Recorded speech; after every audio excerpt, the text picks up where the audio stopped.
Assassin is going in with the axes, and we're gonna see some melee combat.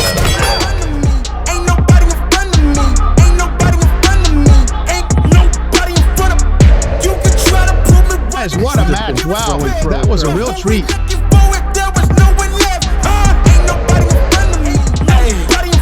I don't really see God as the competition, but if you go against me, you the opposition. But if you want to look like you can close the distance, I'ma give it A forever since you're so persistent.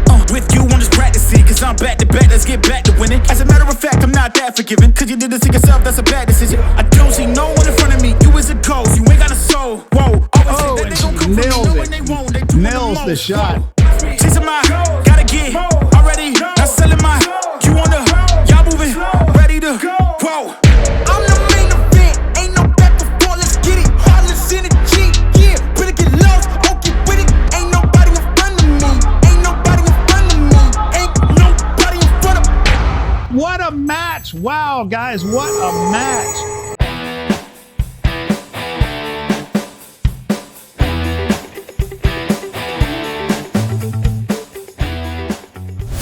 What's up, what's up, what's up? It's Cayman Wolf, the Decrepit Gamer. First of all, reminding you that you are never too old to game. And second of all, hosting. It is my honor to host the Dungeons of Eternity PvP tournament, where we have 60 fighters, double elimination, and ultimately one champion. I'm joined here by JJ Bonta, who has organized this thing and put it together, and I was very lucky to be able to host this thing on my channel. So welcome everyone. We are going to begin the tournament with a match between Assassin and Matrix. Yeah, welcome to the tournament, everyone. I hope that I can say this is the first annual or first biannual or first quarterly Dungeons of Eternity PvP tournament. And if that's the case, they will just get better and better from here.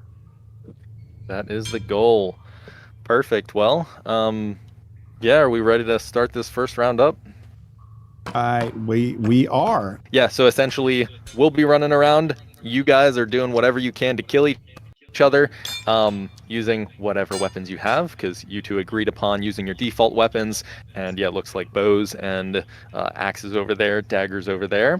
So yeah, that's essentially it. I think we should be good to go through the sandbox designer and get it started, unless Matrix and Assassin, do you have any questions before we do? Awesome. Party started, guys. Nice.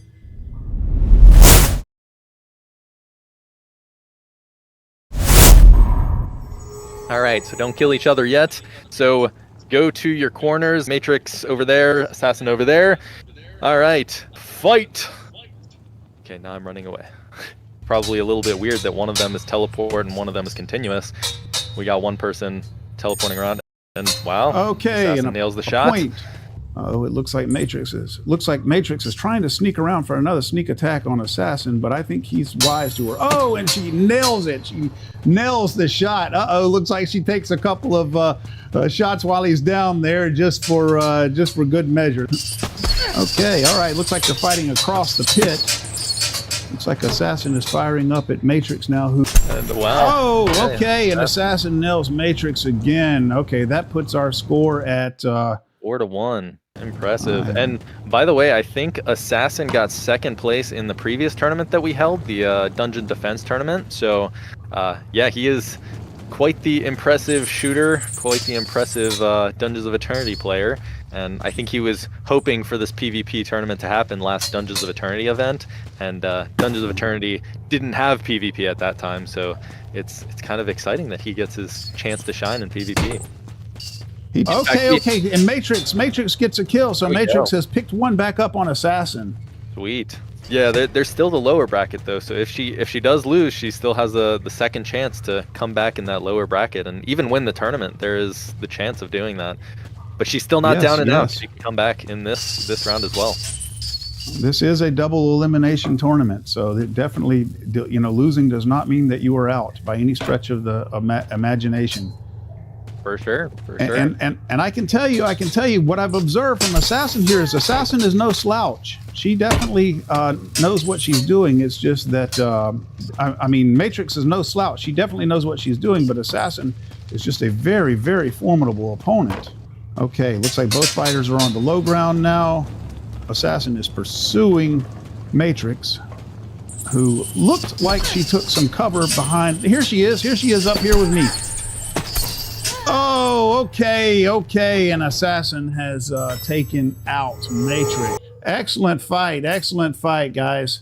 That was that was very impressive. That was very showy.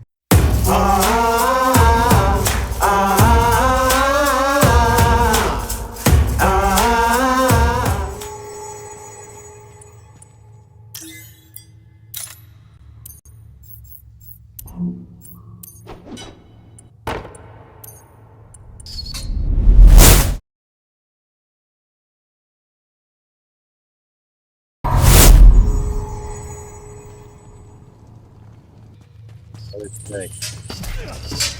So they both each got a kill, so it's 1-1. And looks like the Knight is up now. Yeah, I think Knight was also a contestant in our dungeon defense tournament that we had a while back, so they both got their practice, and I think they've both played a lot. There we go.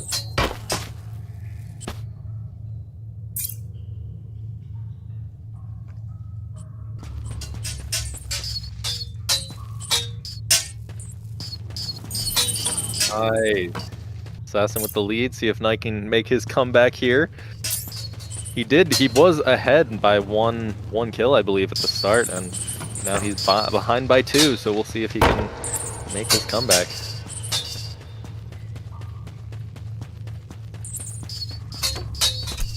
It's very tough.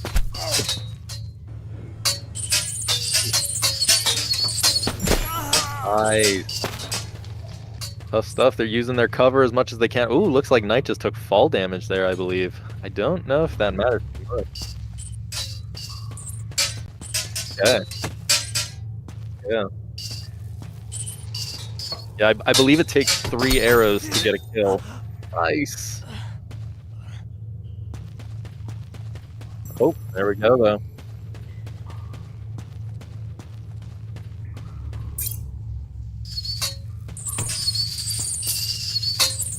Ooh. Looks like Assassin's got his shot speed a little higher. Nice. Another kill.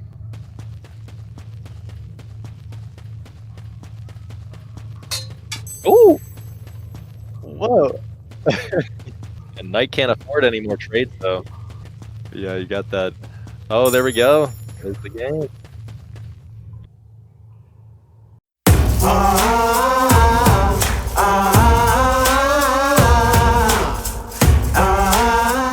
JJ is going to show you where to stand. I mean, if that's okay with you, JJ. And here we go.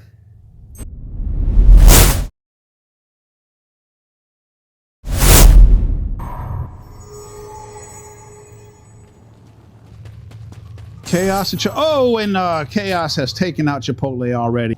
Oh, it looks like we got a little sword throwing going on here. It looks like okay, and Chaos has taken out Chipotle. Oh, and another hit for Chaos. So yeah, Chaos is leading 3-0. Oh, Chipotle gets his first kill. Okay. Yeah, okay, viewers. So just because Chipotle is wearing that ragtag outfit there doesn't mean that is putting him at a disadvantage in terms of game mechanics. Oh, and Chaos takes out Chipotle again, leading 6-1. 6-1 against Chipotle. Yeah, with the fact that Chaos is a well-known guild leader and Chipotle is wearing that beginner armor, even though it's not giving him a disadvantage in the game, it does kind of lead me to believe that Chaos is probably the vastly more experienced player here. And Chaos takes out Chipotle again. Okay, leading 7-1. Beginning to look like a little bit of a one-sided match here. Oh, and Chipotle gets a kill on Chaos. Okay, closes that gap a little bit. Wouldn't that be a comeback for the history books here? Looked like Chaos got a kill in on Chipotle there after Chipotle threw his sword and was defenseless, so that was a good tactical move on his part. Endless Chaos takes out Chipotle again.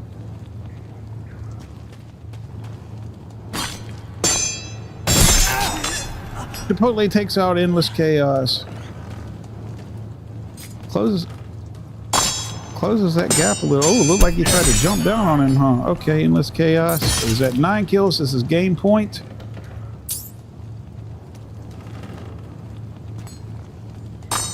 A lot of sword throwing going on here.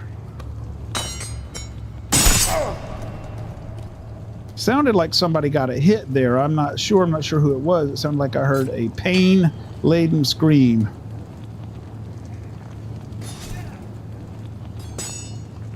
Okay, it looks like both of our fighters are one shot right now, scrambling around trying to get that one hit. If Chaos gets this hit, he will take the match. If Chipotle gets this hit, he will close the gap a little bit. It's a trade! What a way to end the match.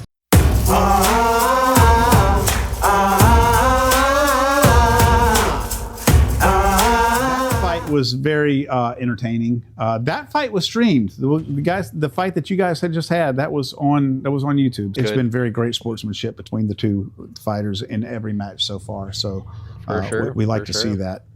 Cool. And so now, yeah, I'm going to go ahead and try to get another player in here. Rawsome.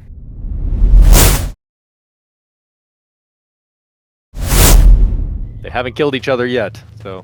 Okay, so we are off. We are off on round 4. Assassin and Rawsome are chasing one another down. Oh, okay, and Assassin gets a kill on Rawsome, but Rawsome was being very elusive there. She was running around and doing a very good job of staying out of the line of fire. Rawsome momentarily had the high ground. Looked like Rawsome just took a couple of hits, so Rawsome probably is one shot right now, and Rawsome is down, so Assassin got another kill. We definitely, before the next tournament, we definitely need an actual moderator. Yeah. Who's sitting in a voice chat with us that we can hear immediately and the whole time. Ooh, okay, Assassin gets another kill on Rawsome. Okay. And yeah, so aside from that, getting another moderator, I think next time I'll just be recording the whole thing just in case the VOD is, or like the live stream doesn't work perfectly, and then we'd have the recording just as a backup. So that is something that we'll definitely have to look into. But for now, still got these rounds going. And it looks like they're being very tactical as well. Rawsome was directly under Assassin. He is seeking her out now. It looked like she was trying to play a little bit of a stealth game there. Yeah, she is hidden. It is very tough when you get beamed down by his rapid fire shots. It's tough to want to go straight up to him and fight him. It's a little bit easier to try to tactically play against Assassin, but even then it is almost impossible. He's got that rapid fire and the aim to go with it. That is the thing about him. He not only has the rapid fire ability, but he has the ability to hit those rapid fire shots. Assassin gets another kill on Rawsome. Okay, so far this is beginning to look like a shutout. So there we go. Right when you say Rawsome, yes, Rawsome. Spoke too soon. So Rawsome puts herself on the board. They're playing Ring Around the Rosie. Oh, and she's trying to get the axe shot to start. That's interesting. Oh, and then we're okay, close up. There we go. Okay, another kill. Okay, another kill. Oh, that's 5-1. That's 5-1 for Assassin. Yep. She is throwing the axes. Yeah. Yeah. I don't think that's very viable. It's a lot stronger to shoot that bow from what it looks like. So. Yeah, not again. I don't think against a bow. I don't think in PvP. I think I would be inclined to agree with you there. Yeah, and we'll see if we ever see the long swords fight again. But for now, we're getting lots of bow action. It is fun another to kill see. for Rawsome.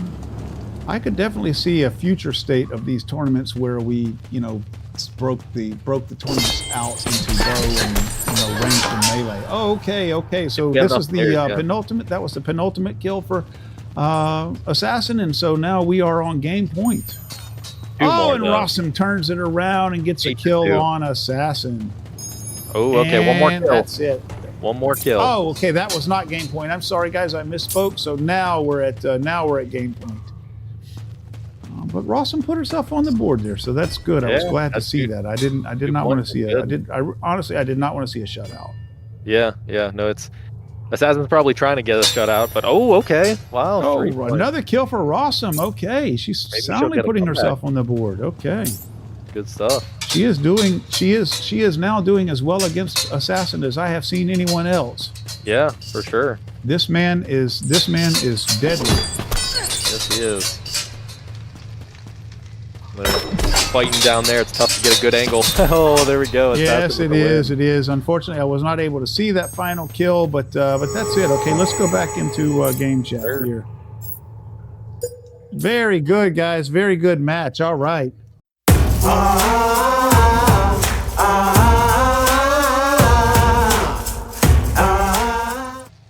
All right, here we go, guys, into the arena.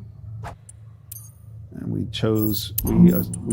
agreed on default loadouts, yeah. And let's go.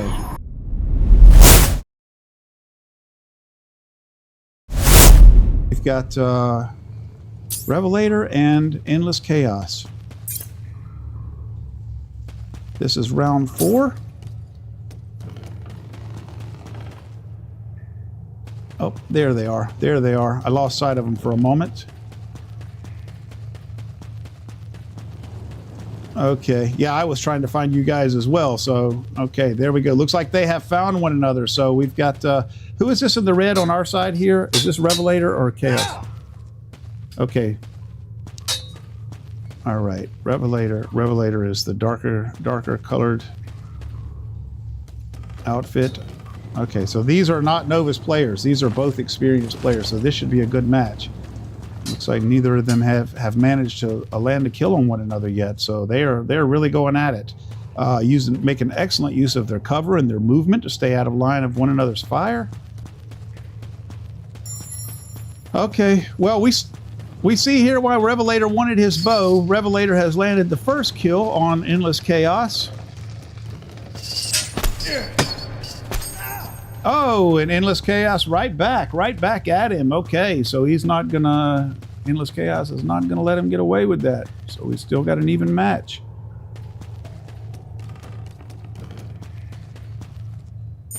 And Revelator back to Endless Chaos. Yes, this is definitely a much more tactical match. These guys are making very judicious use of cover.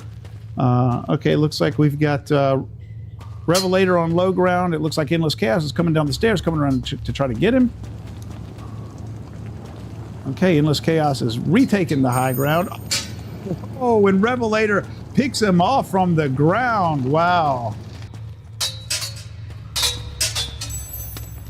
Yeah, Revelator lands another kill on Endless Chaos. We definitely see why Revelator wanted to go with that bow. He seems very deadly with it. Okay, we've got some long distance here between these two fighters as they're shooting across the gap. Revelator is trying to. Yes, I'm trying. Okay, Revelator takes another kill on Endless Chaos. Revelator has pulled ahead substantially. It's leading 5 kills to 1.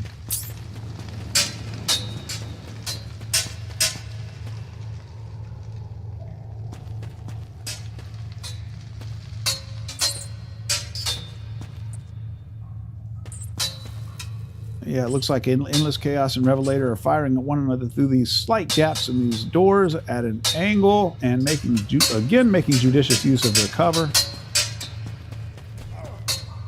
Looks like they're peeking and firing. Good tactics here. Good tactics from both players. You can tell that both of these players are very experienced. And oh, Revelator lands another kill on Endless Chaos. Revelator has pulled ahead substantially. Yeah. I'm thinking Endless Chaos is sort of regretting that decision of relenting on that use of the bow.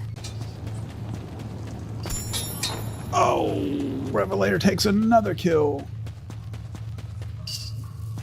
Yeah, Revelator is substantially ahead. Yeah, so if both players can't agree, then they go to the default longsword only loadout.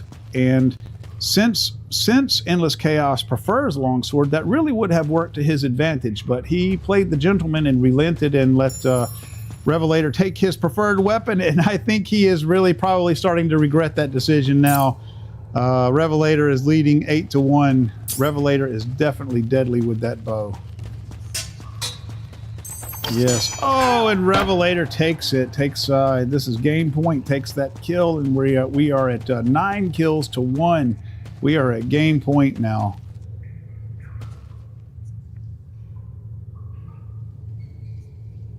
I have no idea what's happening here. We can't hear these players.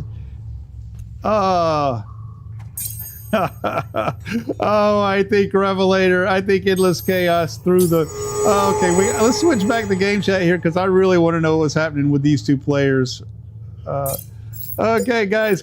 Yeah, I will get it. Guys, we are really curious. The commentators are really curious as to what happened there at the end. Okay. He accepted his fate. He said, "Yeah, that's funny. Yeah, that was very entertaining."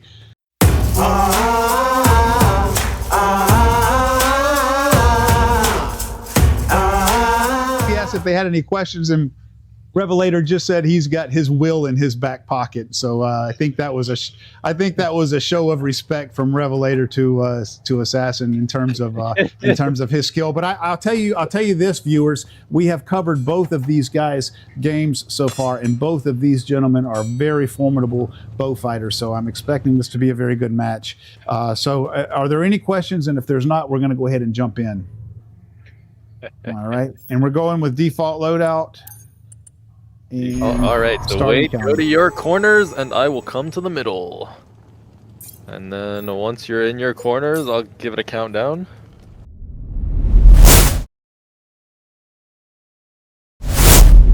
Looks like we've got our players in our corners. Here we go. 3, 2, 1, begin. All right, so we've got Assassin over here on the left corner, and I lost sight of Revelator. Do you see Revelator, JJ? Okay, he's over here on our side. All right. Again, as I was expecting, these two fighters are making good use of their cover and their lines of sight. Both of these guys are experienced bow fighters. It looks like we got to start trying to engage. Here. Okay, archers. Yeah, both these guys are experienced archers. It looks like they are attempting to engage one another at long range. And I tell you, JJ, I think from my perspective, I would say that is a sign that they are being respectful of one another's skill. They don't want to get too close because they know that each of these fighters knows that the other is very deadly. Yeah, this might be one of those games where we do run out of time. I mentioned that earlier in one of the games, but it seems like they're playing even more tactical here, and if they're going to only play long range, we might run out of time. They might have to... Whoever gets the most kills by the end of that 10 minutes wins.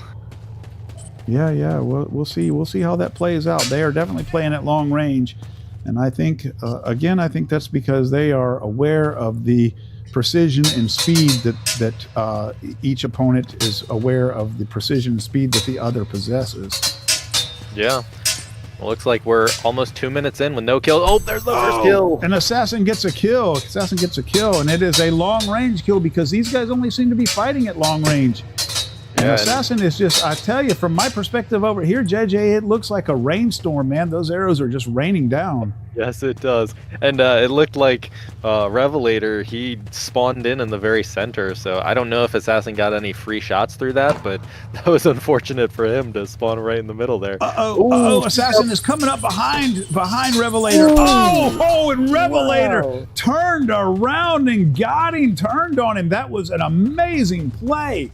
I thought for sure Assassin had him there because he snuck up on him and Revelator did not see him, but definitely turned around, turned on him and got him. Yeah, that was amazing play. Okay, I see Assassin down here. Assassin is aware of Revelator.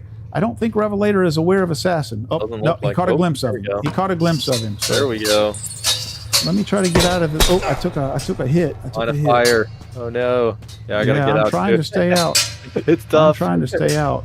Stay out of the line of fire and also see them. Oh, good shot. And Assassin gets a kill. Yeah. So what are we looking at in terms of score here? 2-1. Okay. 2-1. 2-1 in Assassin's favor. I'm trying to stay out of the line of fire here. Very tough with their tactical play. It's hard to get out. Yeah, it is. It is tough. That's so. Oh, and Revelator kills Assassin, so it is 2-2. Okay, impressive. You can definitely tell that we are getting to the higher level play of the tournament. Yes, we are. The experienced players are weeding out the less experienced players and coming to face actually one another. Yeah, we're in the quarter or round 5, which is the quarterfinals right now. So yeah, we're getting close to the end. These are the top players. And Revelator kills Assassin. Yeah, so that's so this is the first time, JJ, that we have seen an opponent have a lead on Assassin. Yeah. Actually, and Assassin kills Revelator, ties it up. Yeah, the Knight a while back, he started with the lead, but Assassin was able to come back and gain the lead pretty quickly after that. So, but yeah, no, it does look like this game might be closer than the Knight's game. Ooh, and Revelator kills Assassin again. So Revelator takes the lead at 4-3. Impressive. Okay, we have got a very intense match going on here, guys. Very intense. Uh-oh. Oh, they're fighting at close range, and Assassin wins. Assassin takes him. Oh, that was a toe-to-toe archer battle right there. Oof. Yeah, and it looked like for a second, Revelator just paused and he was standing still, and I think maybe his controller died or something. Even when he spawned in, he was just standing still. Okay, I don't know what happened there, but maybe he was just trying to focus and aim very well. I don't know. Maybe, but I was getting Legolas vibes. If you remember that scene from Lord of the Rings when Legolas was fighting the orcs, like, just a few feet away as they were all charging toward him. I think he even stabbed one of them with an arrow. That's kind of the vibes I was getting there with that close range battle.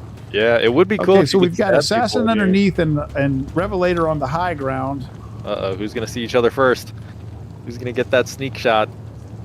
I don't know, but they are definitely aware of one another, but they are using their sight lines to stay out of the line of fire. I got in their way. We're in the line of fire. Woo. Yeah, I'm trying to get out of the way here. But here I'm trying to get out of the way and keep them in sight. An Assassin kills Revelator. Okay, we've got a very, very close game here, guys. Very close. 5-4. 5-4 in Assassin's favor. So Assassin has come back and taken the lead. Yes, he has. Still with the tactical play. And yeah, when they get close, it seems like Assassin might have a little bit of an advantage. I think Revelator might have the advantage doing more of this tactical play here. But if he tries to hide too much, then the time just might run out. We're only 4 minutes to go out of that 10 minutes total. So we'll see how it goes. It seems that I would be inclined to agree with you, JJ. It seems that just based on what I've okay, and Revelator takes another kill, ties it back up. Wow, what a match, guys! What a match! I would be inclined to agree with you, JJ, and just based on the little bit of time that I've had to, and a trade, and it stays even. It stays tied up. Wow, a trade! Incredible game here. Yeah, I would be inclined to agree with you and say that just based on what little bit I've seen of these two fighters, it looks like Revelator has a slight advantage on accuracy, whereas Assassin has a slight advantage on speed. Would you agree with that? I think I would say the same, yes. Does seem like so that. Revelator is trying to close and get in a little closer where his speed advantage. Revelator pulls ahead. Wow. I think Assassin is trying to close the gap where his fire rate gives him an advantage, and Revelator is trying to stay at a distance where his accuracy gives him the advantage, and Assassin ties it up. Yep. We are 7-7. What a match, guys. This is very intense, and 2 minutes 30 seconds to go. 7-7. We'll see. I think they will get to 10, but it might be close, and if they tie, we might have to do that one point. Whoever gets the first point next round might have to win that. We will see. Okay, and it looks like we've got Assassin with the low ground and Revelator with the high ground. Oh, they've both gone up to the high ground. I've got to get up here where I can get a view. I got to get up here where I can get a view. Yeah, and when they have different level grounds, it seems like Revelator tends to have a bit of the advantage when he's on the high ground. Even if he's on the low ground, I think he tends to win those fights, those exchanges a little bit better. But yeah, if Assassin can get close to him and use that fire rate to his advantage, that tends to get him the point.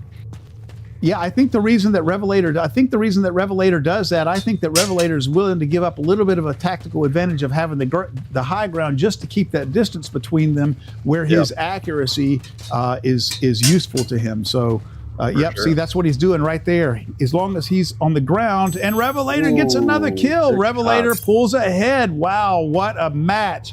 Guys, this match has been absolutely intense.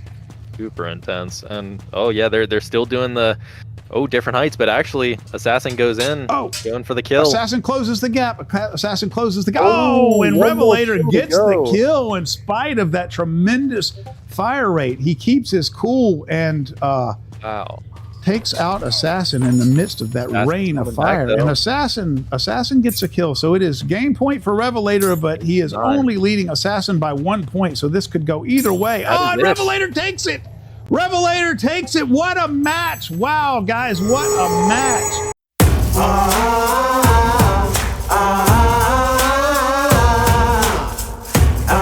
That was an absolute thrill, guys.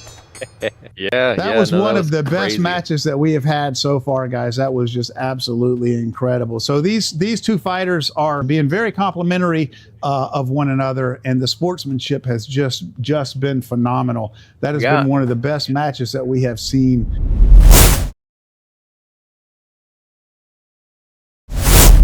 Three, 2, 1, fight. Okay, and they are off. Elite looks like he is seeking Revelator out. All right, I am also seeking Revelator out.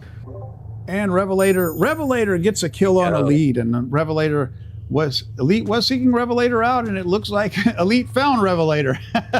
Although maybe to his chagrin, but yeah, okay, so they are hopping around, and I'm trying to get over here where I can get a view on them, guys. I'm sorry, it looks like they're fighting over there on the stairs. They're both on low ground, And it looks like Elite might have a faster fire rate than Revelator, but same as the last match where Assassin had a faster fire rate, he still couldn't keep up with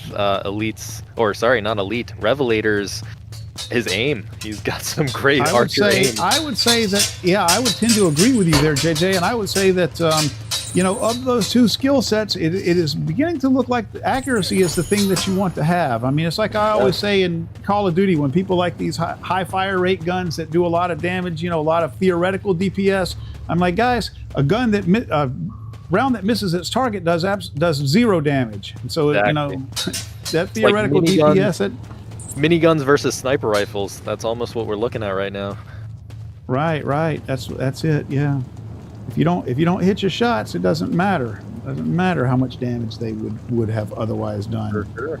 Oh, looks like Elite did get one of these snipes here, and Revelator tends to use less movement than more. So same with he doesn't shoot quite as fast, but he also doesn't move quite as much. So he's steady with the aim and steady with the movement.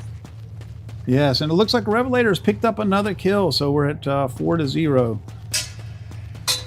Good stuff. And it looks like Elite was trying to throw some weapons, throw some daggers, but very quickly he realized those daggers probably aren't going to be any better than an arrow. So yeah, they're just that unfortunately just doesn't seem to be cutting it in archery play here in PvP. It seems like once the players have decided to use the bows are the things to stick with. Okay, Revelator picks up another kill. There he goes. Impressive. Yeah, so we'll see if Elite can get one of these kills. Still, it seems like he's got some really good fire rate. It's just, there we go. There's one of the kills. Oh, and Elite picks up a kill. Yes, Elite has picked up a kill on Revelator. So, and it looked like, going back to what we were saying, it looked like that was a close quarters engagement, which is, oh no, I just fell down, JJ. I lost sight. It looks like Elite is jumping around now. I don't think he was jumping quite as much before, but maybe this is helping him. It might make his aim a lot harder, like we were saying, but if he can jump around and that avoids shots, maybe this is a good strategy. We'll see. No, I fell again. I'm going to end up dying from falling too much. I'm down to 25% health. I'm going to die from falling. But that's okay. That doesn't go toward one of them, does it? No, it goes to yourself, basically. Okay. And it'll just respawn me? Unless they hit you first, it might count towards them. I don't think it does. I think it just Okay, and Elite has picked up another kill. So Elite has avoided a shutout, that's very good. I was not expecting to see a shutout at this stage of the tournament. That kind of thing is, pretty common at very early stages of the tournament, as less experienced players are weeded out by more experienced players. But at this level, I would expect a good match. And we were definitely. We were giving Elite the chance to choose longswords, and I think that might have been the better choice at this point. But I think it may have. Yeah, and it looks like they are doing long range fights as much as possible. But now they're getting close because he spawned pretty close. Well, even though the viewers couldn't hear it, Elite did express a little bit of intimidation by Revelator's bow, and he was seriously contemplating restricting that. And Elite picks up another kill. Okay, nice. So Elite is solidly on the leaderboard, and I'll tell you, in my experience of watching esports tournaments of different kinds, JJ, this is definitely not over. I mean, I have seen phenomenal turnarounds, and Elite getting used to it. Yes, to have made it to this point in the match, he is obviously no slouch. Yeah, for sure. But Elite did express some intimidation, and he was very tempted to call the longsword play, which may have, I think you're right, may have been the smarter thing for him to do. Yeah, but 8-3, okay, we're at 8-3. Revelator still up. Yeah, Revelator has picked up another kill. Uh-oh, I'm trying to get out of the way. There's definitely still the chance that Elite can get this comeback here. He might just be getting used to Revelator, and I hope one of these arrows doesn't bounce into my face, because I'm standing in the corner over here in the middle of their fight. I'm at 25% health myself. I am tempted to just go ahead and kill myself with fall damage. Yeah, you can try, but there's only 2 more kills. Oh, 1 more kill to go. Oh, Revelator picks up another kill. Okay, another kill for Revelator. All right, still shooting away, and yeah, it looks like at this point Elite's kind of just going on the defensive, trying to dodge as much as possible. And I think Revelator might even be shooting more. Maybe Elite is getting tired, because it does get exhausting shooting this fast for this long. So Elite might have had a better fire rate, but at some point I think he might have just gotten tired. And they are definitely it looked like Elite was hiding up there around the corner, trying to. I don't know if he was trying to rest or if he was being tactical or what. But from the looks of it, Revelator kind of had him pinned there for a moment. Yeah, and I think Revelator's 1 shot away from dead, and I don't know what Elite is at this point. Oh, okay, impressive. Oh, Elite picks up a kill. Okay, all right, Elite. Now let's see what this 9-4. Okay. Yep. Yeah. So Revelator. Still 1 more kill off, but Elite might be able to get the comeback if he plays super tactically and somehow is able to come back. That would be extremely impressive. But I have my doubts. It's probably in Revelator's huge favor here. We will see. There we go. And Revelator picks up the kill. Okay. Back to the chat. All right. Revelator's going to move on to the finals, yeah?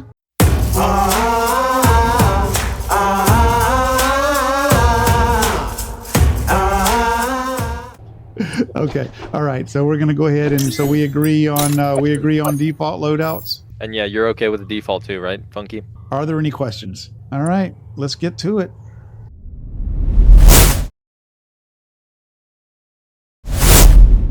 Three, 2, 1, fight. Okay, so it looks like we've got Funky over here on our left-hand side, and no, we've got Funky right here on my right. I'm sorry, that's Assassin over there on my left.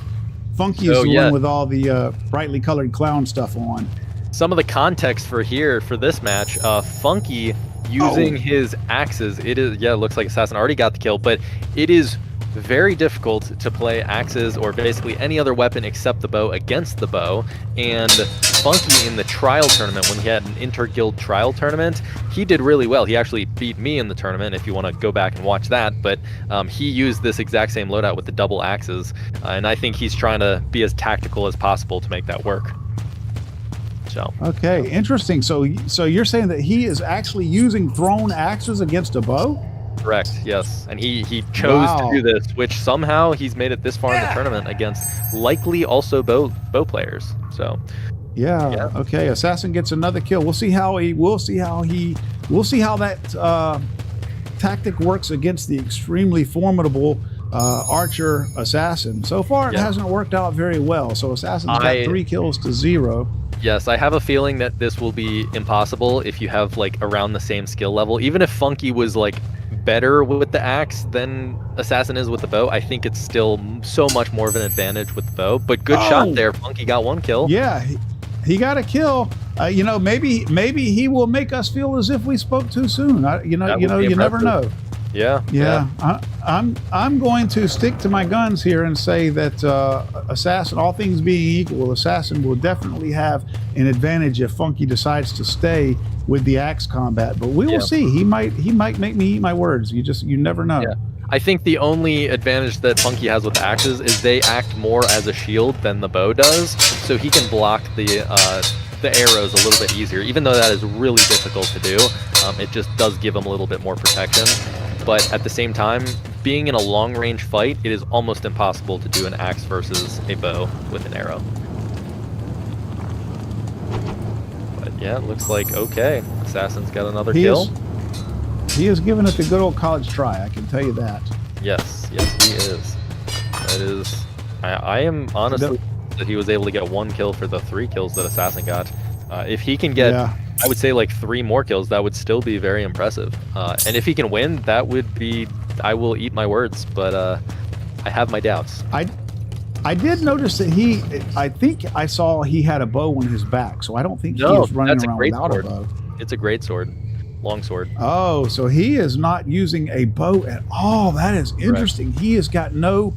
He has only got thrown melee weapons. Yep.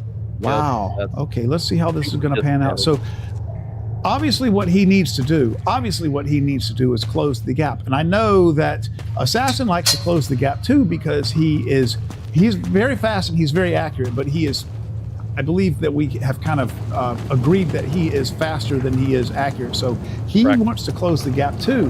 But I will go so far as to say that closing the gap too much would work in Funky's favor.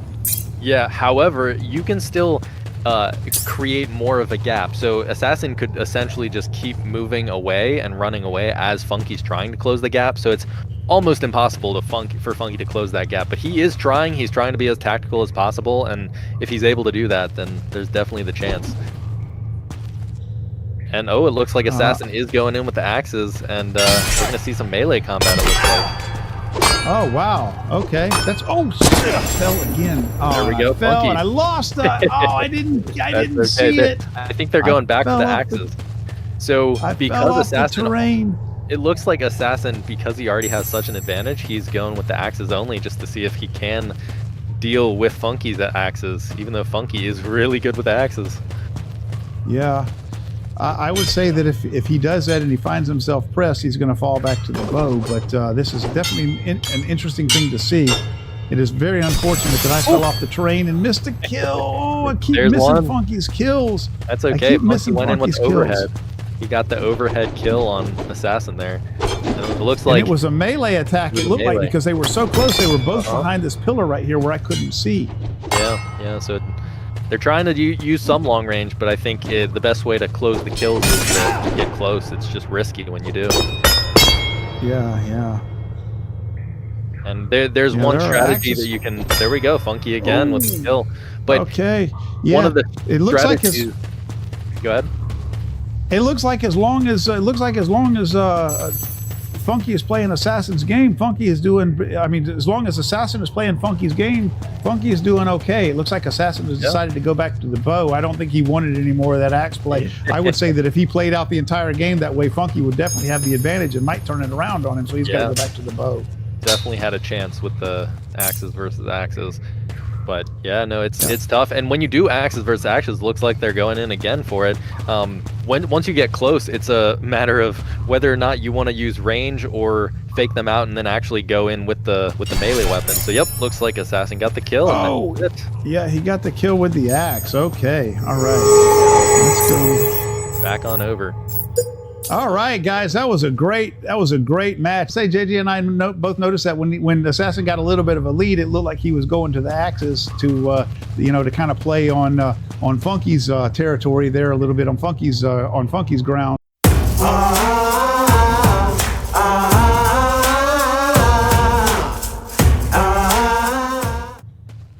Do we agree on default loadouts? Everybody wants to use their own stuff? Okay. All right. So it is. And here we go.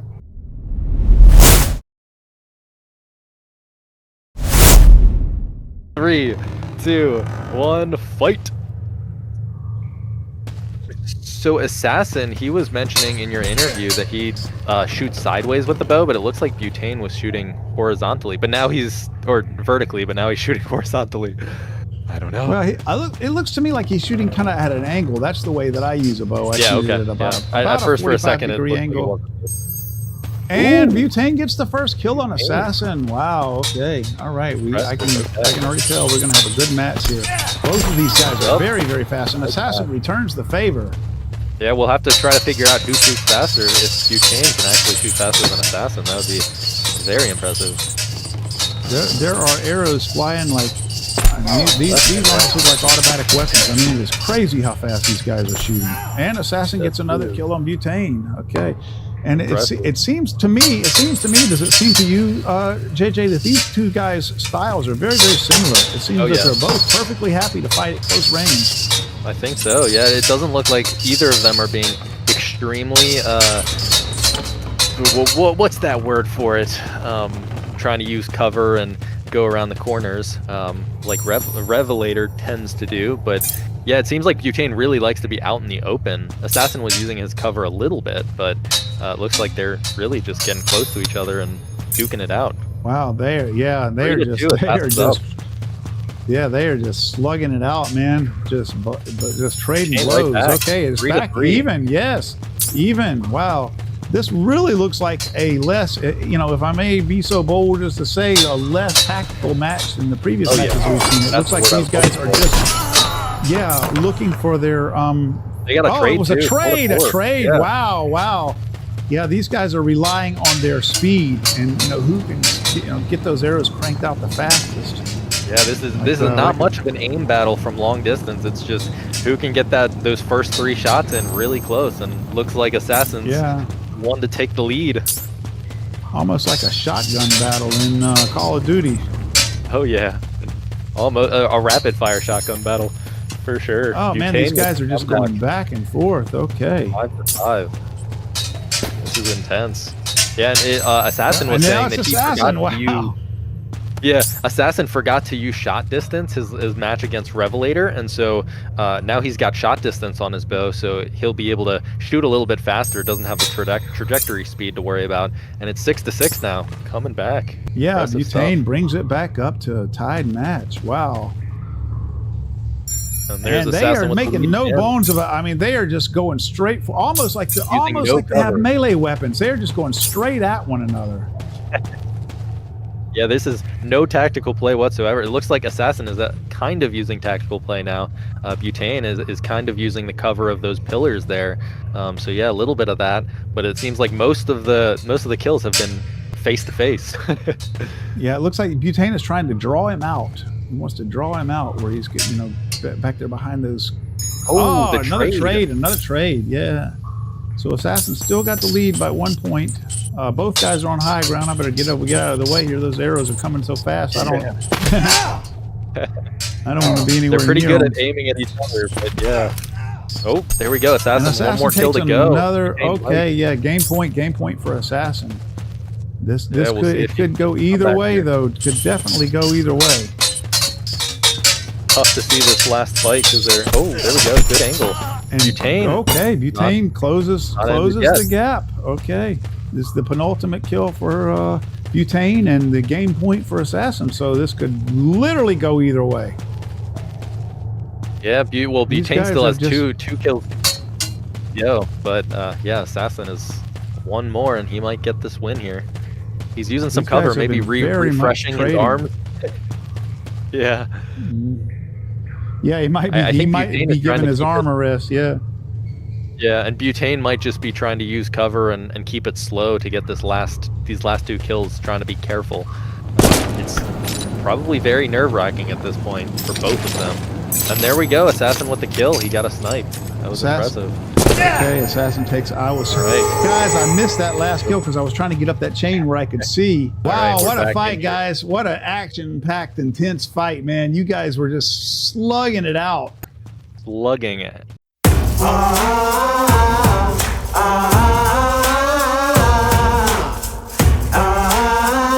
Yeah, we can totally do longswords. This will make it interesting. So we agree longswords only. Oh, yeah, okay. I like it. All right, guys. Well, okay, here we go.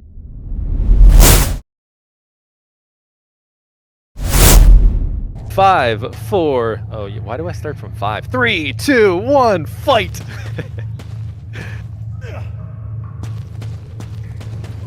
All right, so they look like they're seeking one another out. Yeah, so this will be interesting. We don't have. It won't be as hard to cover because they have to be close to each other, and we'll be able. Well, to we say that, but I'm trying to find the guys. There they are. Looks like they found one another down on the bottom there. Yeah, but here we go. We've got them throwing their swords, so it tends to still be more powerful, in my opinion, to throw swords rather than go for the melee. But if they lose their sword, there we go. Elite with the first kill there. That's impressive. But whoever gets that kill.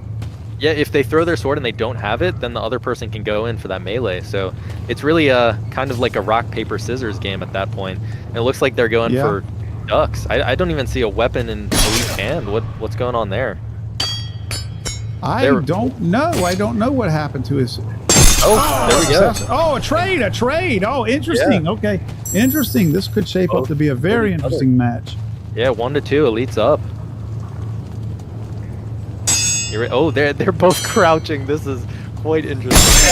Yeah, so they have slightly lower hitboxes when they're crouching, and so I guess that does sometimes give them the advantage, but it might be a little weird to do that. I don't know. Oh, and Elite gets another kill. Okay, all right. So Elite is leading 3-1.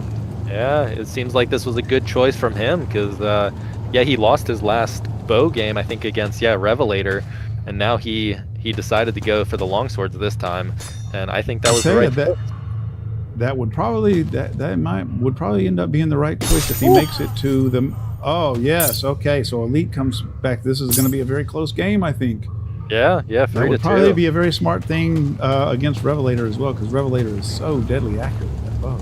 Yeah, I have a feeling if Assassin wins here, then Assassin's going to want to play bow against Revelator, but if Elite wins, which he is up right now, then I do guess that he will want to play longswords and force Revelator to longsword.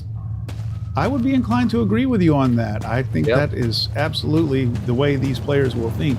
It looks like Assassin's trying to tactically play here and kind of hide from Elite, who's out in the open. He's ready to fight. But I think they're just taking their time. In fact, if they don't fight, then they would just run out the time and Elite would win. But it looks like they are fighting. So yeah, if he wanted to use that tactic, Assassin would definitely have to make up some ground before trying to run the clock out. And so, as you were interviewing Assassin, he was saying that he has some real-life experience with this hand-to-hand combat and maybe some combat with the sword as well. But I don't think that translates exactly to this game, because it seems like Elite is more of a younger player, and I doubt he has as much experience with that hand-to-hand combat as Assassin does. Yeah, and I'm not sure.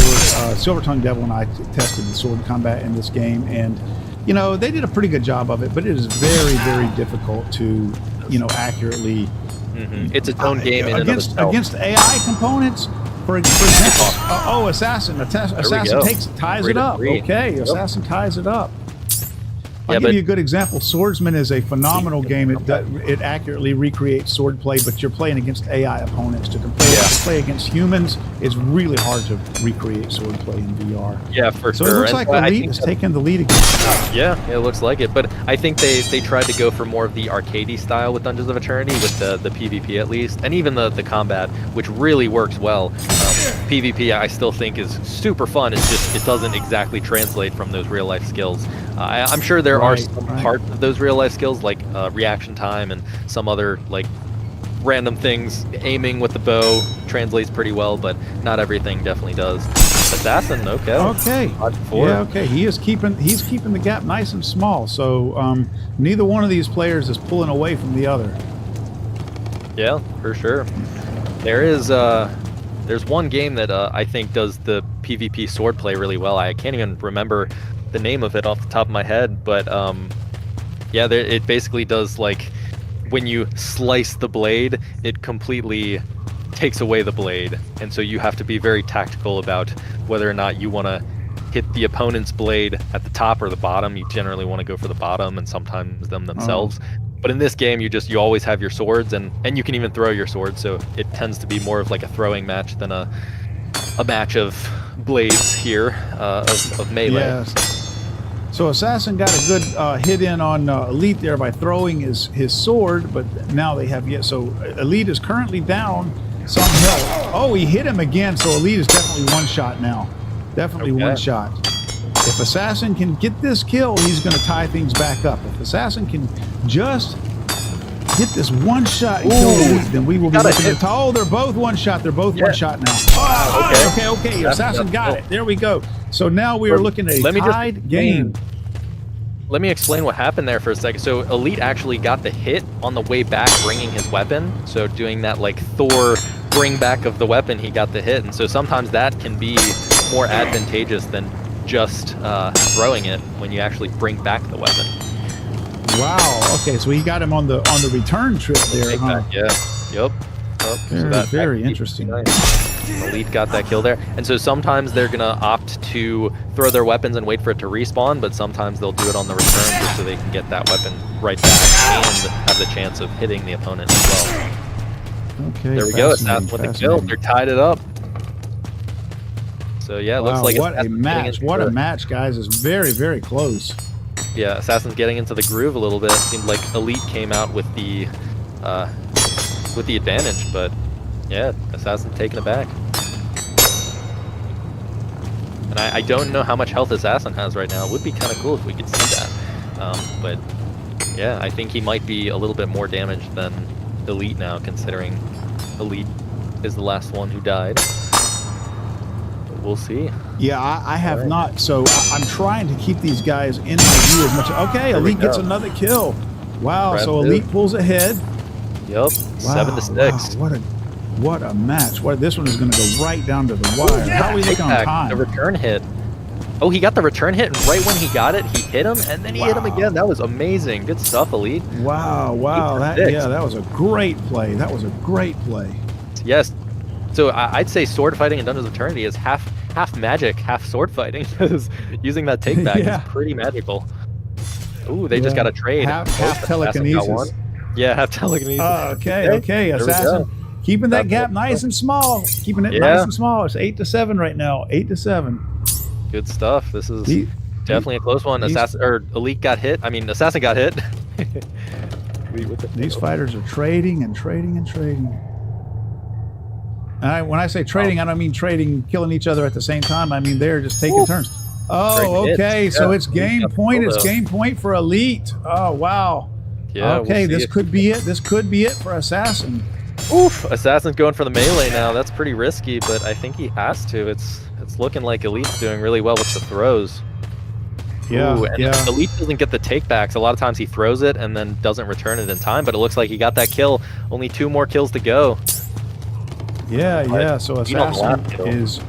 But Assassin is wounded, though, so that's he's not at full health. Yeah, he might be one shot away. I don't know.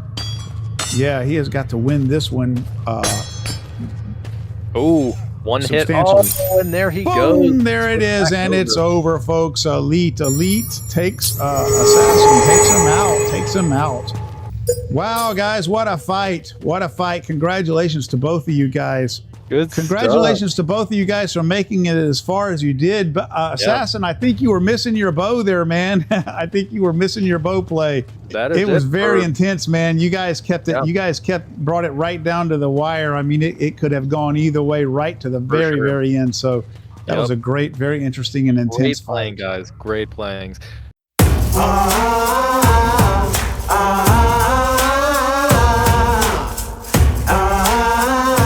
I'm sitting here with JJ Bonta, who I have thanked several times, but I want to go ahead and kick this stream off by thanking again for organizing this thing. So JJ Bonta and Kyork, I don't know what happened there.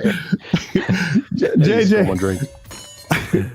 I'm trying to point and I keep telekinetically picking up glasses. JJ Bonta and Revelator, JJ Bonta and Kyork organized this thing, which was, I'm sure, an organizational nightmare. So they did a fantastic job of putting this thing together, and it is my great honor to be able to host this thing on my channel. So I'm very appreciative of those guys inviting me to do this.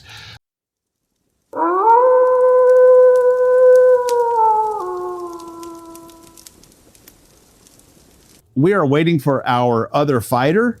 Hopefully daylight savings time hasn't thrown him off, but we're still waiting for him to show up. It's looking more and more likely. Yeah. In fact, let's just get Assassin in here because he is more than willing to hop in to do a little exhibition, and we can also interview them at that time too. Yep, here we go. We have Assassin. Yeah, so I was thinking, JJ, since we're already here, we're already in front of the fireplace, and we're already, kind of all sitting down. Let's talk a little bit and do our interview, and then we will go into an exhibition match with these two guys. Sure, sounds good. And we'll have a hard time pointing at each other. I know, right? Pointing is very difficult in here. Oh wait, I'm getting stuck in the. Okay, here I'm just gonna throw all of these cups away, and then we'll be better. Epic. So, Revelator, how long have you been playing this game? How long have you been playing Dungeons of Eternity? So, since right at the end of December of 23, we got our Quest headset for Christmas. Is that right? No, it's 25. So that was Christmas of 23. So probably about a month, 2 months after the game released. Okay. So you didn't participate in the beta or anything? No. Okay. Neither did I. Okay. Assassin, you can take that seat just so we're looking more at you. Mm-hmm. Well, both of you guys seem to have ramped your skills up very quickly. So I did do an interview with Assassin yesterday and got to talk to him a little bit and get to know him a little bit. Let me ask you, Revelator, do you have in real life, in your actual, real person behind the avatar, day-to-day life, do you have any of the do you have any hobbies or any of the skills that translate to the things that you do in Dungeons of Eternity? In other words, are you a real life archer? Do you have any martial arts experience, a sword fighter, anything like that? Absolutely not. Okay. It'd be great. And what's funny is the archery in this game is probably the most satisfying of most of the games. I feel like he and I had a brief conversation about In Death once, so that might have been Butane. In Death is also good, but the archery in this game, I've been addicted to it from the beginning. It's so much fun, and it has made me want to find somewhere to go learn how to shoot a bow and arrow in real life, which is obviously going to be far more difficult than it is in this game because physics, you got the weight, the amount of strength it takes, to draw power on the bow. But it has made me want to actually do that, and I have no idea how I'm going to make that happen. Interesting. But I have no real life experience shooting a bow. Okay. Very interesting. What about so, other sports or something? Like, is it just no archery experience, or do you have other sporting experience? Yeah. Well, I mean, as far as competitive sports in the distance past, like when I was high school, college, but I'm way past that. I just hit 51. But yeah, I mean, I'm into fitness. I mean, I stay fit with weights, do stuff. So, I mean, I tell you, I mean, I'm not into mixed martial arts or sword fighting or even things like LARPing and whatever they call it, where people go at each other with foam and wooden composite swords, right? Right. So you don't do any of that stuff. What about? Have you ever been into? Apart from Dungeons of Eternity, are you into RPGs and science fiction and fantasy and things like that in and of itself? Absolutely. Oh yeah. I mean, as far as games or just in general? Yeah, just in general. I'm a film buff, love movies, love reading, love fiction, into lots of authors, just on that front, science fiction, fantasy. Yeah, I mean, I'm a fan of the genre. Okay. Absolutely. And have you ever played any like tabletop role playing games or anything like that? Ages ago. I mean, I haven't played pen and paper like D&D since I was a very young person. But what's crazy is, with the popularity, like I played through Baldur's Gate 3 and, other like games in that genre in the franchise in the past. And I have adult friends that post-COVID world pandemic, right, that they get together and they play pen and paper D&D like on Zoom, on a Google Meet, things like that. And I don't know. I think at least one person has tried to invite me into that, and I thought, I need to find the time. It's just finding the time. Interesting. Yeah. So for our viewers who may not have been here yesterday, Revelator is the contender, one of our 2 contenders for champion. So we're waiting for our other fighter to show up. So Revelator is in the final match today against Elite. And Assassin was a real contender, and these 2 guys fought yesterday. One of the most tense fights that we had. I mean, it went right down to the wire. Both of these guys, just blind dumb luck. Honestly. Both of, I mean, you could flip a coin. Probably. To be fair, I didn't have my shot distance bow equipped. And now that I do, I figured out a new way to fight people. I'm serious. Okay. Both of these guys are excellent archers, and it was one of the most intense matches that we've had. I still got to show you guys how to fire the bow at a stupid fast rate, because it's possible. Right. It's all skill based. One of my friends was calling me, telling me it was an exploit. I don't think it is, because it's all skill based and trick of the hand. It's not something you can easily pull off, and you have to be accurate with your shots, and I am. So it's a trick of sleight of hand and being accurate as hell. So it increases your fire speed by 2.5 times. So I could lose 5 arrows in 2 seconds if I really kind wanted of a twitch, right? It's kind of a twitch. Yeah, it's like a twitch as far as I had like a fast twitch thing. Such with the sore arms yesterday. I probably fired 5,000 arrows. I was so exhausted. Oh my god! My right hand was cramping so hard. My 3 fingers.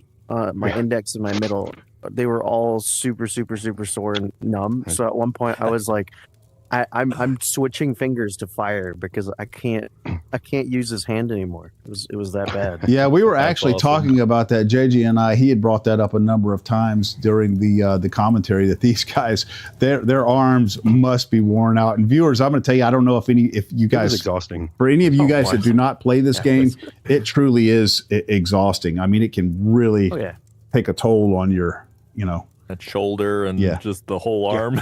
But also I do want to mention that Assassin, you got 3rd place. Correct me if I'm wrong. I'm pretty sure that was 3rd place. Yeah, that's 3rd place. Yep. So that's a good thing to note.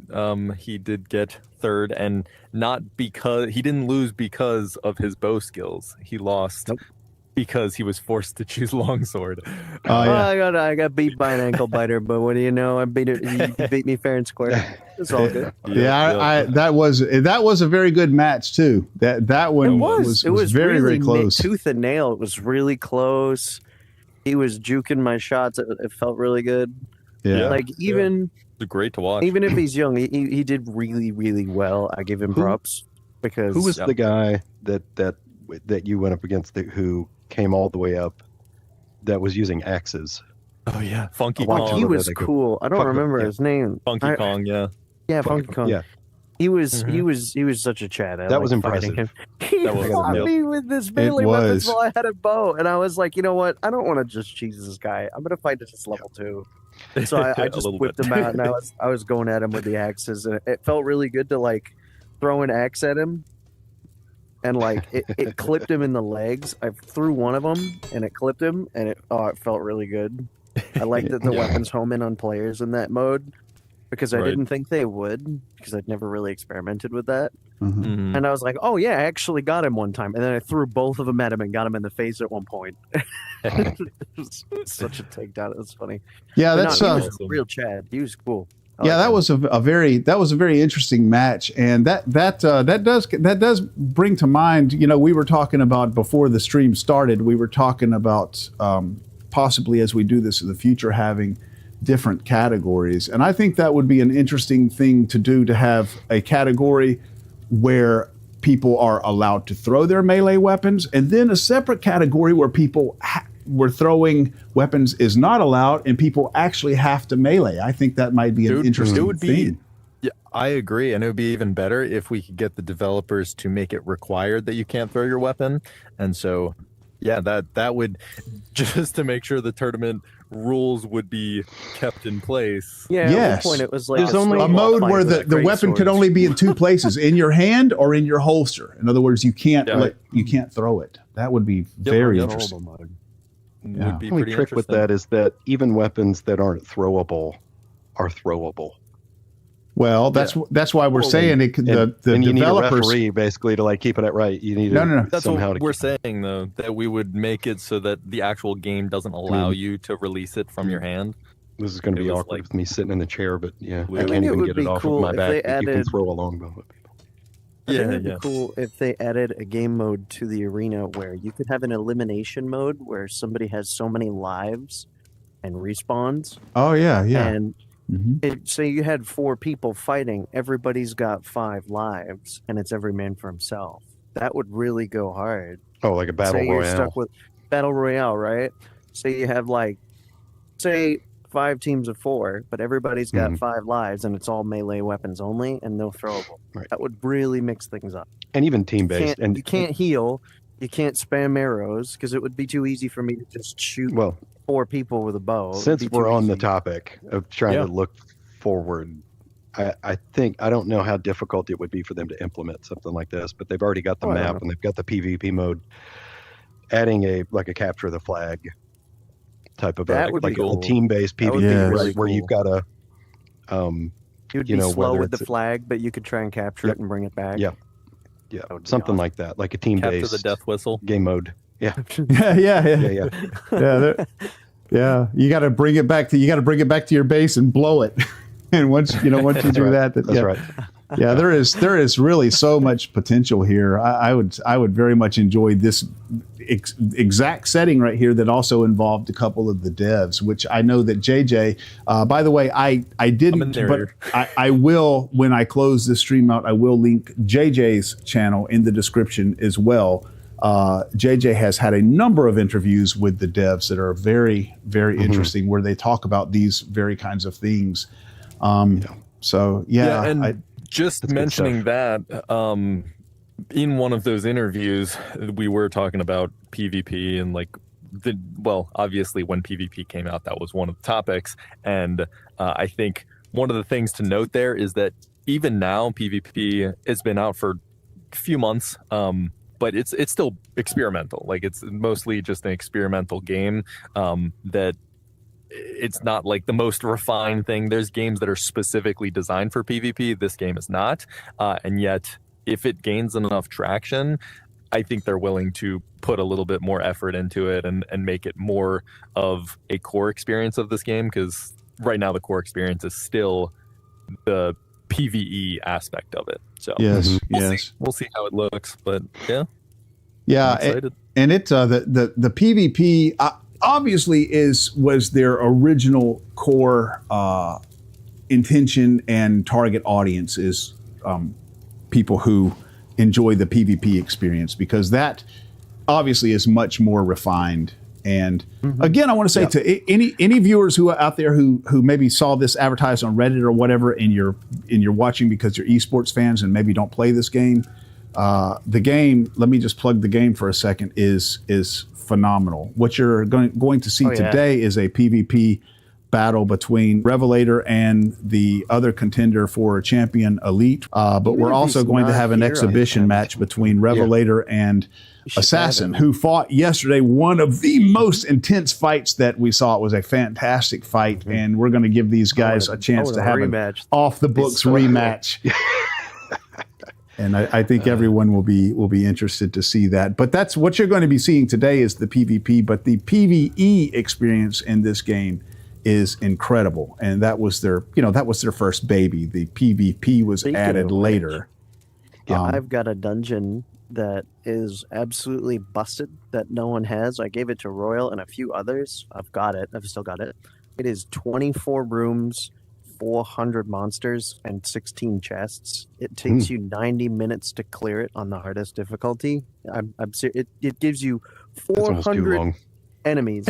Yeah. So it gives you 1.5 the amount that you can set to the maximum in the arena mode, which is 300. You get 400 actual mobs, and they're all meat sponges, and you got to go each and every. It's absolutely insane. I've got a map saved that is the polar opposite of that, and it's 6 rooms, and you can run it by yourself and get like 40 to 43 kills, and it takes about 2.5 minutes. Nice. See, I did this one dungeon with this kid and his mom. It was really good. I ran that. I saved it just for the novelty. Absolutely exhausted by the time they were done with that one dungeon. They said it was like doing 6 dungeon runs. It was that intense. It was just you have the maximum amount of spawns in every single room possible coming at you from all sides. It was hilarious. That's awesome. Crazy. Cool. Well, Cayman, I don't know about you. Do you want to get them into their exhibition match now, or shall we do anything else? JJ, let's do this. Since we have a good number of concurrent viewers in the chat right now, let's to make good use of our time here, because I feel like once we go in there and go into a match with these guys, they're going to just destroy each other in a matter of a few minutes, and then we're going to be right back to this. I think it'll be like that. I'm going to play like cat and mouse. Let's go. Let's open this discussion up a little bit to the chat. Let's talk about who. So I understand that Revelator and Assassin are both active guild members, and they're very good players, and they both have gone very, very far in this tournament that started with 60 people. JJ is not a developer of the game. He is a community manager of the Discord, the Dungeons of Eternity Discord. Just the community manager. Community manager in general. Okay. So JJ is the community manager of Dungeons of Eternity, and with a direct line to the developers and lots of insights. So if you have any questions for any of these two excellent tournament winning players, or if you have any questions for JJ, pipe up and put them in the chat, and let's open this discussion up to the chat a little bit, see if anyone wants to take advantage of that. Now I feel like I'm on talk radio. We've got about well, that's good. That's what I'm going for here. That's my goal. I don't have my soundboard hooked up. I've got the NFL Patriots theme to blast, so he can have an actual NFL announcement come up while he's talking. Oh, man. So funny. Also, Cayman, you mentioned that Assassin was a guild member. Assassin, are you a guild member? Are you in one of the guilds? I don't think I am. Okay, yeah, he's not. So yeah, there were some other guild members. I see. Okay, I told a lie. That's okay, but we don't officially have a guild system in the game. That's I just understand. done. And so yes, Revelator is in the Eternal Legion guild. Eternal Legion is not. Lots of good people. Lots of nice people. Yes, lots of good people in there. I mean, it's a byproduct of Discord, really. Yep. Right. Yep. Just the Discord community and people. Exactly. Yep. But yeah. So if we see any chats, Life is Awesome wants to know, can you explain more how you use the bow? Yeah, Assassin, if I can you want explain that. The pointy end goes what? towards the monster. Okay, so how it would work is you have to. Well, I'm trying to. You can stand on the table. still. How about that? Yeah, that works. That's our stage. You would have to keep your hand. Yeah. You would have to keep your hand for your bow horizontal, but close to your chest. But I mean this in the sense of not towards the center of your chest, towards the right side where your right lung would be. So we're looking at, I don't know if all of you guys are looking at it, but when you say your chest, it's actually above your head, I think, because one foot is down on the floor and one's on the table. There you go. That's better. You can. So continue. for me, my right lung would be about here then. Yeah. Okay. That's where you would want to hold your bow realistically. Yeah, that's But good. for your hand, you want to keep your right hand always on the quiver. You want to try and time throwing arrows as fast as you can. And how it works is you keep your bow horizontal, you pull it towards your quiver, It takes no effort for it to latch on immediately, and then you snap it forward. Nice. Wow, look at that fire rate, man. That is phenomenal. Yeah, so rather than pulling back your arrow, you're basically pulling I'm pulling my bow to the arrow. Yeah, I pull the bow to it, and you have to find your center by grabbing the arrow and snapping it like a slingshot. Yep. When you can find your center on where you're aiming, you won't miss. So, for instance, if I wanted to shoot that barrel, I could hit the same spot.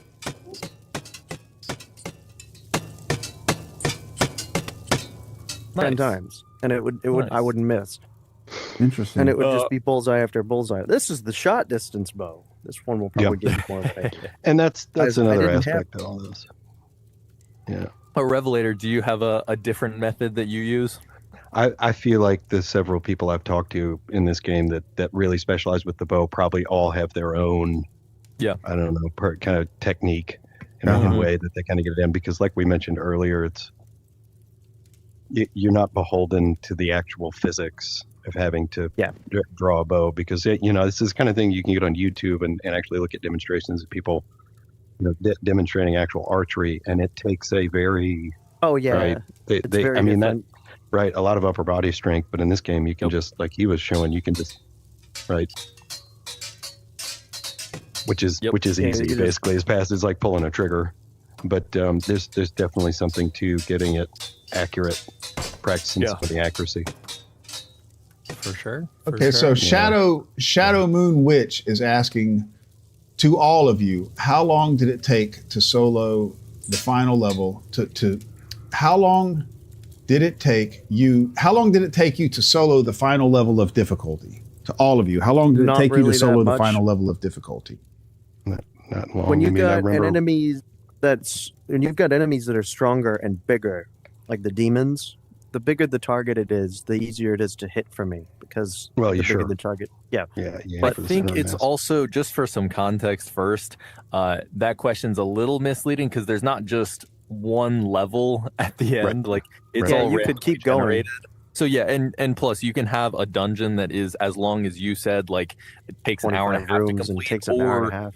Yeah, or like 6 rooms that Revelator mentioned, and it could take like a couple minutes to complete. And so soloing the hardest difficulty depends on that randomly generated dungeon or the save dungeon that you have. Right. But I think the thing to remember with difficulty 7 is that the monsters there's a large jump in the amount of health that they have. The HP of the monsters, the amount of damage they can soak up, there's a very large jump between difficulty 6 and difficulty 7. So, if you've just recently leveled up from 55 up to 60, get higher damage weapons, get weapons with the really good perks on it. Right. So I have to wonder if maybe what plus quad damage. I have to wonder if maybe what Shadow Moon Witch was actually referring to was how long did it take you guys to get from level 1 to level 60? That's another way to interpret it. That's a tricky question, because I've had this game since it came out, and back then we didn't have 60. We had 50, and I don't remember how long it took me to get. It probably took me about 2 weeks, I would say, because I think when I was first similar. Played. But my thing was I'm on the Quest 3. I had only 2 hours of battery life, and then I'd have to charge it for 4. So my biggest issue was battery life. So I got 2 backup battery packs, and they're both on my head. So I get 5.5 times of battery life. I've got the Elite strap, and one plugs in, and then I've got the Nord Quest that gives me 2.5 times, or 2.5. Oh, he disconnected. That's not good. Oh no. He'll probably be right back in. He'll be back. I've got 2 battery packs on my head to give me 5.5 hours of battery life, which I've timed, so I can keep going as much as I want, or at least until I feel like I'm done. Yeah, 5 tends to be a lot. 5 times to be a lot. There's no way you're playing this for 5 hours and then really not recovering from it. Yeah. We are going to hope that doesn't happen again today. Oh, I hope not. Well, at least not during the match. Let's see if anyone else in the chat has any questions. So we have the question, are they having a match? Are they having the match? Yeah, well, We can do that. We certainly hope. Exhibition match at least. Oh, okay. Well, all rested is he and ready to referring to go. the exhibition match, or is he referring to the championship match, which is what is on the thumbnail of the stream? We could get it. We are, at the very least, we are going to have an exhibition match between our third place winner and our current contender for first place, which these guys had one of the most intense matches that we saw yesterday, and they're both It was like Hunter be hunted. It was insane. yeah, I they're loved both it. top level, high level archers. Some of the best, I would say, probably some of the best archers in the games. Okay, yeah, Mark said either. Yeah, we're going to start the exhibition match here pretty soon. We were just having an interview with some of our let's players. do that, and plus that'll give a little bit of resting time for Revelator. Yeah, let's go ahead and get with this Hell yeah. this exhibition match here. All right, guys, here we go.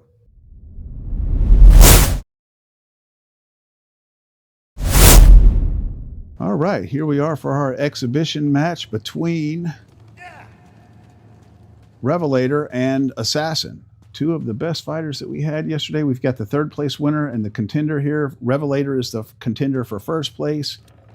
JJ is about to start the match. And one thing for the viewers, I didn't mention before the match, but this game does not have a true spectator mode. So the game sees us as fighters as well. So if one of those guys accidentally shoots us, it will kill us.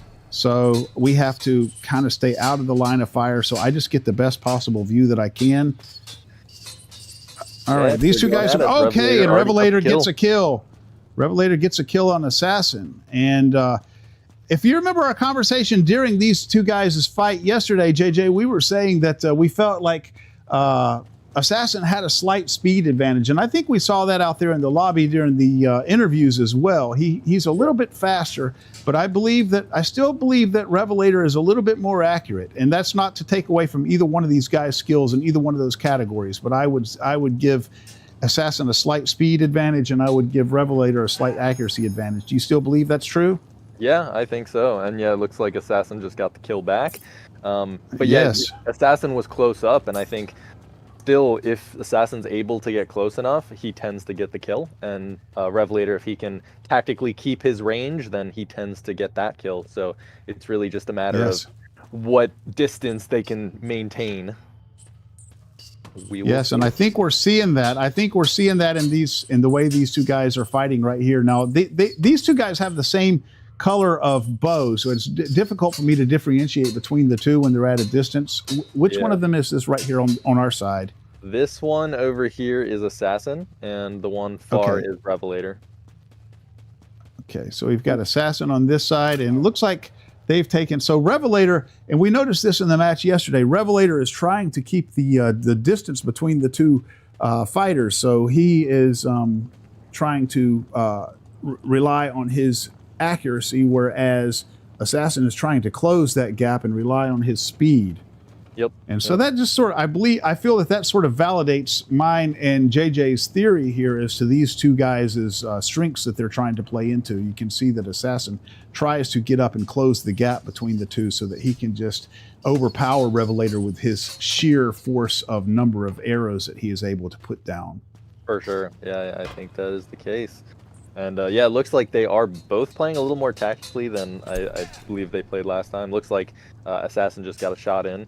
It's hard to see exactly when they do get hit, but sometimes we can see that flash.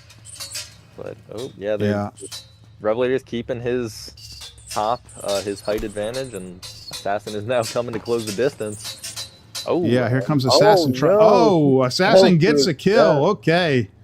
Assassin pulls ahead 2-1. Was a fall damage kill there.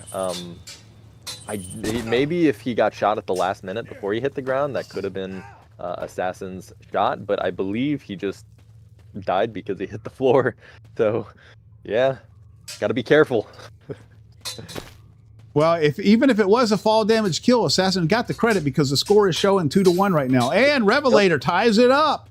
Ties it up. It's an exciting match, just like it was yesterday, back and forth. These two guys are very closely matched, both excellent archers and very closely matched in terms of their skill, and they're a very interesting match to watch because although they're very close in terms of their skill, they're different in terms of their style. And Assassin gets another kill on Revelator and pulls ahead. This is just going back and forth. Very interesting match. Very interesting. Okay, and it looks like Assassin is down here taking cover. He's crouched behind this ledge.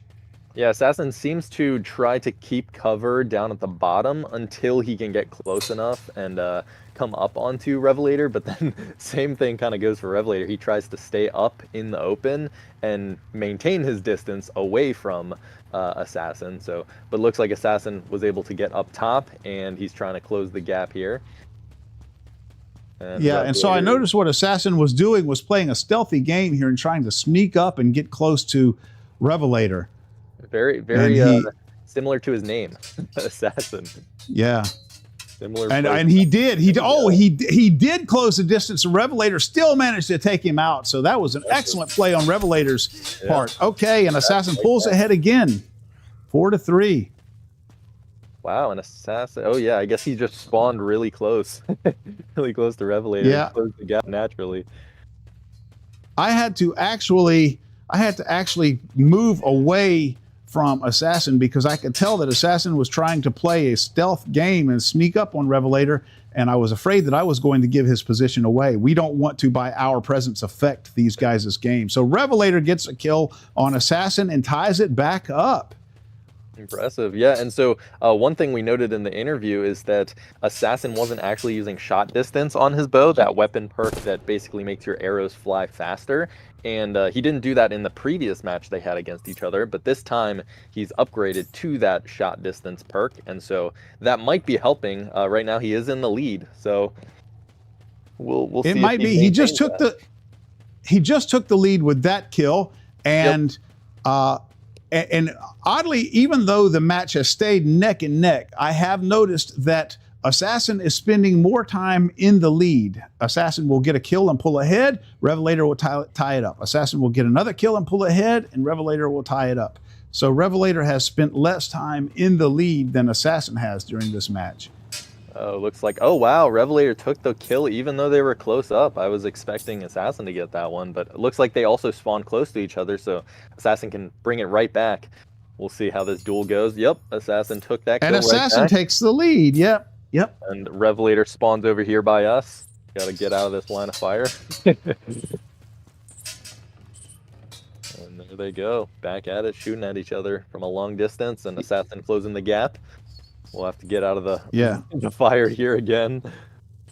Viewers, JJ and I have to do the best that we can do to keep these guys in our sights and keep out of the line of fire ourselves and not affect their play style, their tactics, yeah.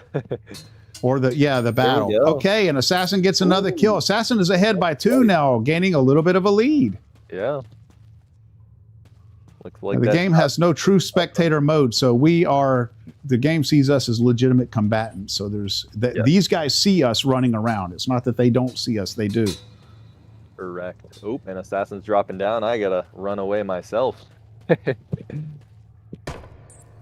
here they go. They're close up, using the angles, using the pillars to their advantage. Assassin dropped down. Revelator dropped down, and Revelator gets the kill. Closes the gap a little bit. Yeah, it's amazing how similar this match is to the match that they played yesterday. They definitely have a very distinct style, each of them their own, and that is the way they play. Yes, these guys are experienced players. These guys are not in any way novices. They have their tactics. And Revelator closes the gap and ties it back up. Yeah, 7-7. Uh-oh. Looks like Assassin accidentally grabbed his axe while in the middle of this firefight. And there we go. Assassin again with the kill. And he got the kill though, and he has pulled ahead. So both of these guys have spent some time in the lead here, and the match has been neck and neck. Yeah, and actually I don't think Revelator has been in the lead at all. I think he's always been either tied up or 1 point behind, just like we are now. Has he not? I thought he had taken it one time, but okay, I guess not. Yeah, but He might get this lead here. Oh yes, there we go. Oh, he did though. No. He just okay. He's still even. Right up. Yep. So we'll see if he can get this pull ahead for the first time. Almost at the end, they each only need 2 more kills to win this match, but they only have 47 seconds to go. So they really need to get close to each other. And whoever gets this last kill, and oh, there we go. So Assassin for game point.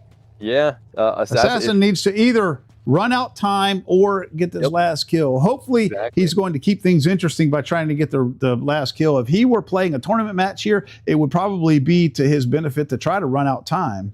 Yeah, but as this is an exhibition, I think they're trying to kill each other. It looks like it. Yeah, they certainly are. And look at those arrows fly, man. I've got a great perspective here. I mean, it's just streak after streak. Ooh. And Assassin takes the win. Okay, remember to re-enable your voice chat. Yep, will do. Nicely done. Great game, guys. Great game. Wow.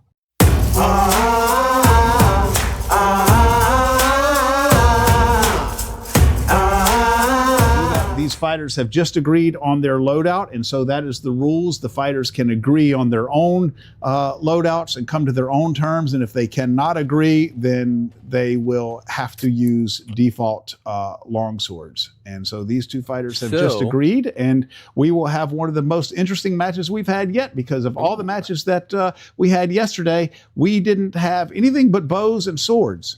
So, and Revelator, you want to use a shield against that fireball staff? Absolutely.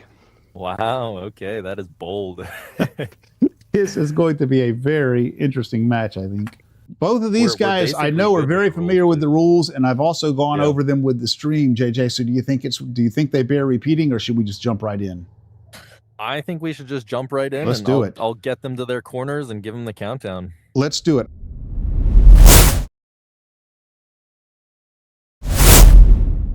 Okay, so very interestingly, we're going to have Elite using a fireball staff. We have not seen this in the tournament yet. Actually, Elite seems to not be using his fireball staff as an actual fireball staff because he can shoot fireballs. But right now they're throwing. So we'll see how that goes. Interestingly, I saw him a moment ago throw his fireball staff. Was I correct in that? Amy, please give me a thumbs up, Amy, if everything is good on the stream. Thank you very much. That is funny. He has a fireball staff, and instead of shooting a fireball, he threw it. Yeah, it is quite interesting. And yeah, we'll see. Maybe he's just trying to conserve his ammo, because he does have a set amount of ammo in that fireball staff. He'll have to reload. Yes. Oh, they're going melee now, though. Staff versus spear. There goes Revelator. Revelator gets a kill. Revelator gets the first kill. Okay, first kill to Revelator. And I tell you, JJ, just based on my own experience in this game, which is very limited compared to yours in these fighters, but based on my own experience in these games, daggers are a very powerful throwing weapon because they're fast. They're super fast, and they seem to have more aim assist than other weapons. Yeah, so they don't have more aim assist, but they do as the same as any other weapon that you can throw. They have aim assist. It just, because they go faster, it seems like it's more.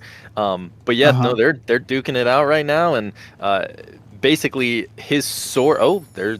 And Elite gets a kill. Elite gets a kill. Revelator, and ties it up. I think these guys may treat us to a very exciting final match. Yeah, for sure. And yeah, so they have they've got their daggers with the aim assist. The spear has the aim assist. Fireball staff does not, neither does his sword. So there's a couple weapons they're throwing that does not have aim assist, and I think that's sometimes for the better, because if you have that aim assist, it goes directly towards the player. So if the player just sidesteps the throw, they can easily avoid it. Whereas if you don't have aim assist, you can predict where they're going and basically hit them where they're about to be.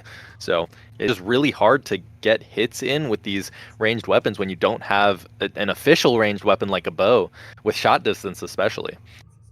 Amy, you said it's intermittent. Are we able to continue? Let me just ask you that. Revelator gets another kill. Bravo, every several Revelator. seconds now. She says the buffering is every several seconds now. Do you want to stop this match while the score is still so low and these guys are basically tied?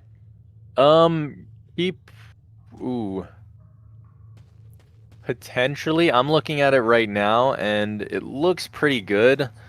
I think it's probably good to keep going to not interrupt their flow. Okay. Plus, we only have we've already gone halfway Stabilized. through the match. Yeah, Stabilized. and I think it Okay, is good, mostly stabilized. stabilized. Yeah, it's not too bad. And as long as you can hear Okay. us commentating, it should be okay. But yeah, it looks like we're Right, kind of okay. getting in the way of these players here. Oh, Revelator over here. Yeah, we definitely want to be out of the way when they start slinging that magic, because that stuff is kind of all over the place.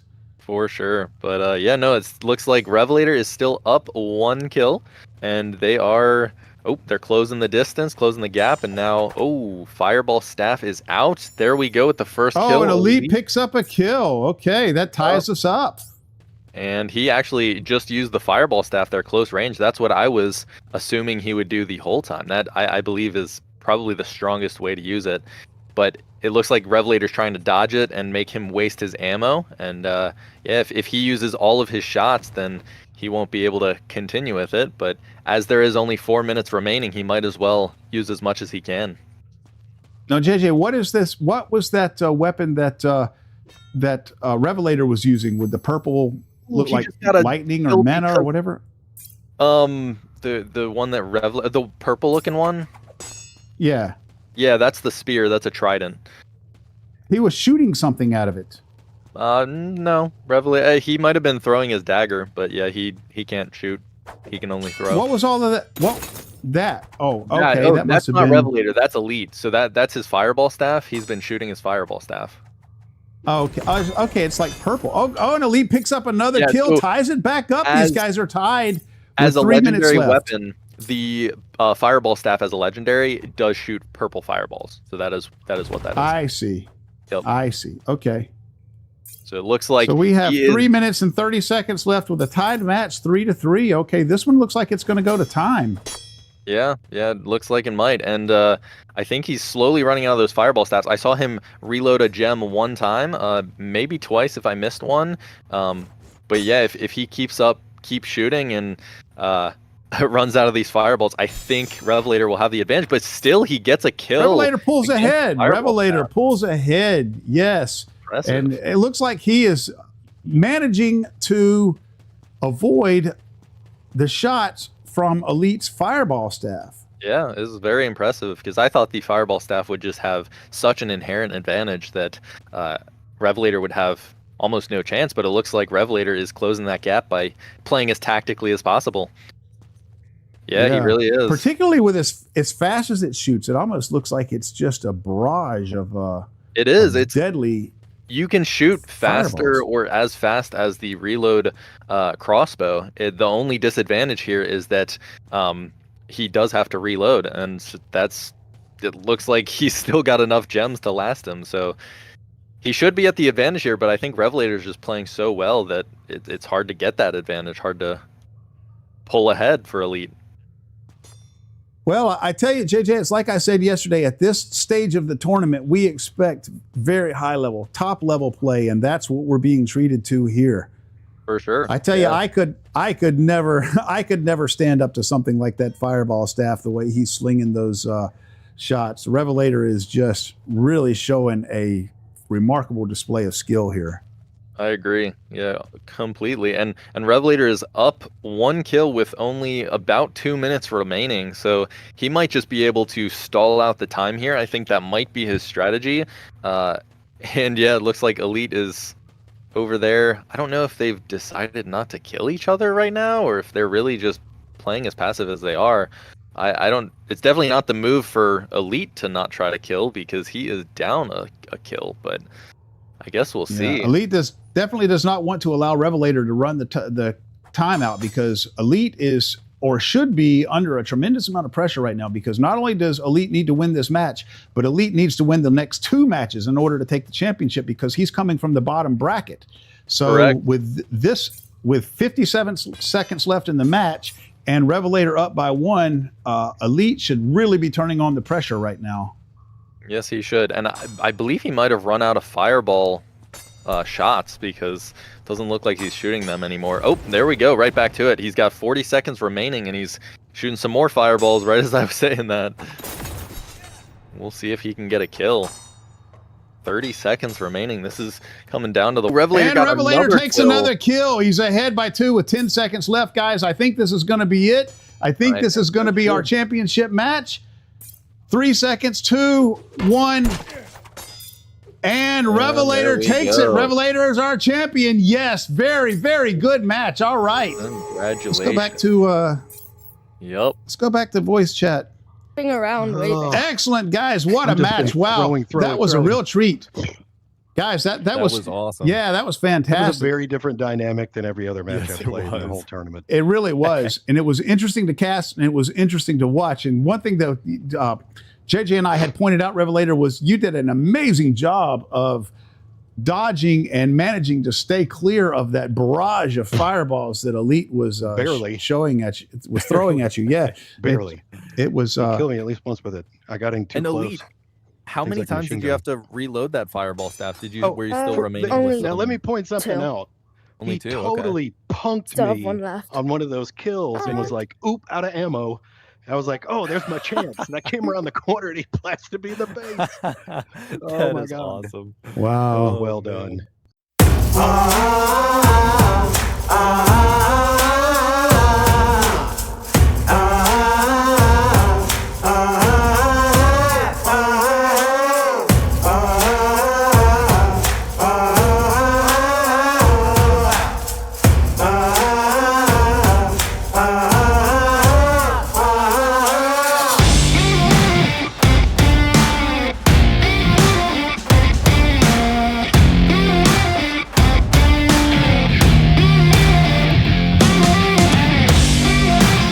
Thank you so much to our combatants. Thank you to Elite and Revelator and Assassin and all of the other fighters who did an excellent job, and were all excellent sports. I pointed that out several times yesterday, and I'll point it out again, that everyone was a tremendous sport, and everyone was very, very polite to one another and complimentary of one another, and that was great to see, particularly in this in this platform. That was very encouraging thing to see. So guys, I really appreciate you very much. Thank you to our viewers. Without you guys, a live stream is not possible. So it's really all about you guys. Thank you for watching. Thank you for participating in the chat. And this is Cayman Wolf, the Decrepit Gamer. For the time being, I am signing off. Guys, I love you all very much. We'll see you next time. And I am out.